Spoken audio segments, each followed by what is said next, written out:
স্টেশনে উঠে এসে এখানটা দাঁড়িয়েছি। আমার বলছে এই ঘরে ঢোক এমন ব্যবহার করছে, আমার ঘর পর্যন্ত নিয়েছে। আমাদেরও তাই করেছে। আমরা ঘরে ঢুকে কত রাতে এসেছে? 12টার পরে?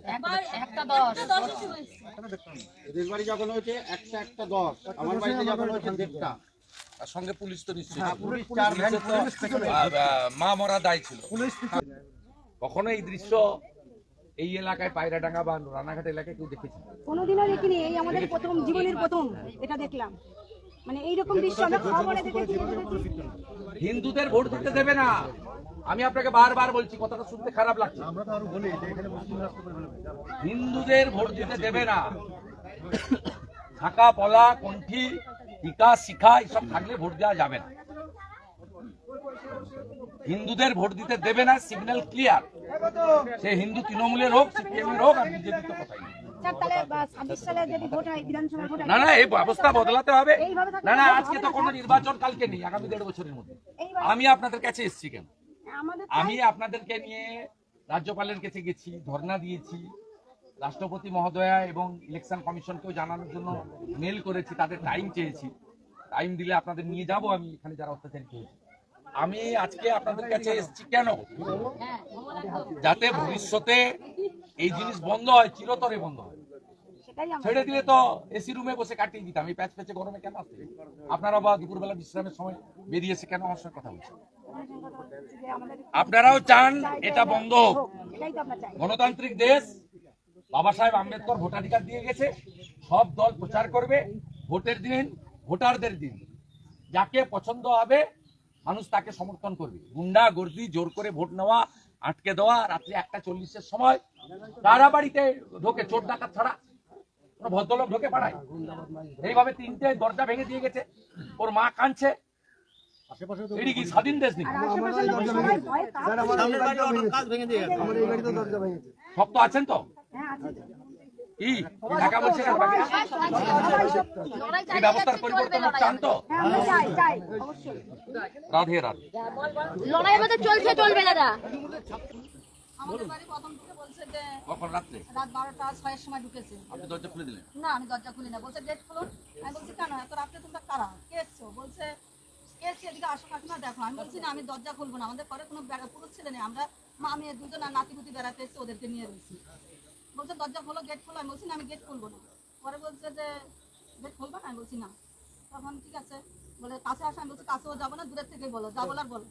বলছে কালকে ভোট 10 তারিখ কিন্তু ভোট দিতে যাবে না। আমি বলছি কেন? তাহলে তোমরা রাত্রের বেলা আসলো কেন? দিনের বেলায় বলতে পারতে যে ভোট দিতে যাবে না। তোমরা বলছো আমি বাবু মুস্কান, আমরা তো মুস্কান অর্থ দেখলে ভয় পাই, এত রাত্রেবেলা এসছো।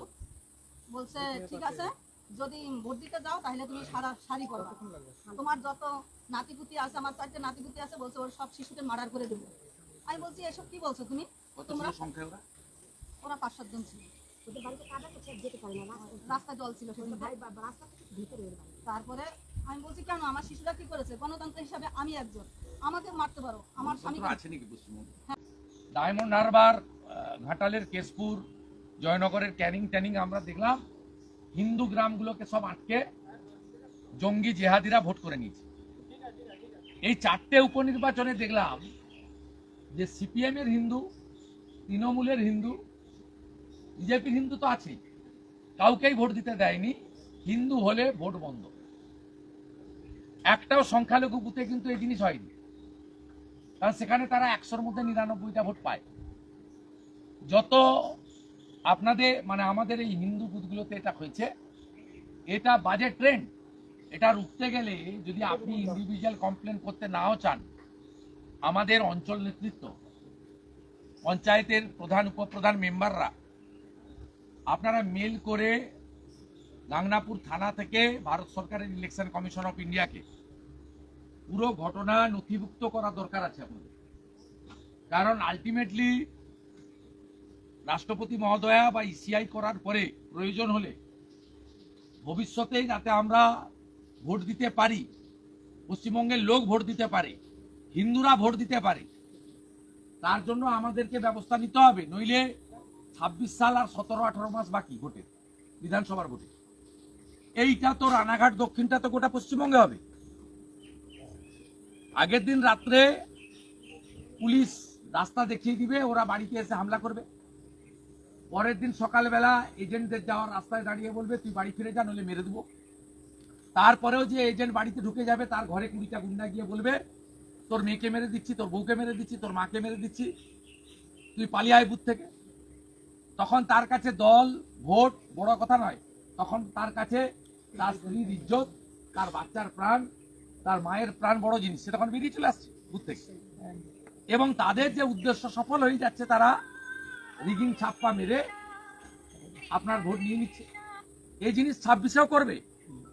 তাহলে আপনাদের এই লড়াইটা যদি আমরা সবাই মুখ যা হওয়ার হয়ে গেছে, লুট করে নিয়েছে, হেরে গেছি, আমার তো এখানে আসার কথা নয়।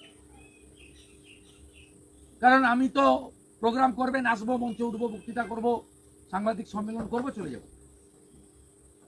এগুলো তো বুথ মন্ডল শক্তি কেন্দ্র আপনাদের স্থানীয় নেতাদের করার কথা। আমি এসেছি কেন? আমি দুটো কারণে এসেছি।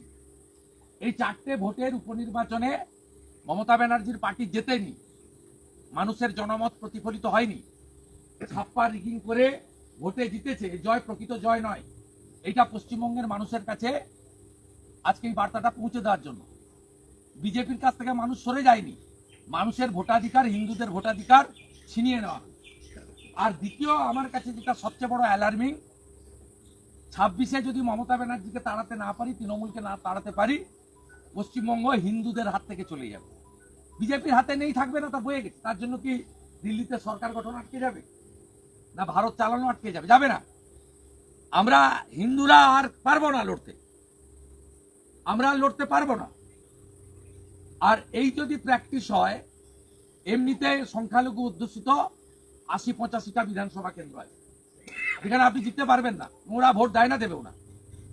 আর বাকি যদি লুট করে 100টা বিধানসভা নিয়ে যায়, তো 180টা হয়ে গেল, তার তো সব শেষ। আপনাকে করেছে, এরপরে পার্থ চ্যাটার্জির বাড়িকে বলবে পার্থ চ্যাটার্জি তুমি ঘরে থাকো, বেরোলে তোকে মারবো, ভোট দিতে যাবে, দরজা ঘিরে বসে থাকবে। আমাকে বলবে বাড়ি থেকে বেরোবি না, তোর বাড়ির নিচে 100টা লোক লাঠি, গুন্ডা, বন্দুক, পিস্তল নিয়ে দাঁড়িয়ে থাকবে, তুই বেরোলেই মেরে দেবো। তাই এর বিহিত করতে হবে এবং এই জিনিসের হাত থেকে বাংলাকে বাঁচাতে হবে।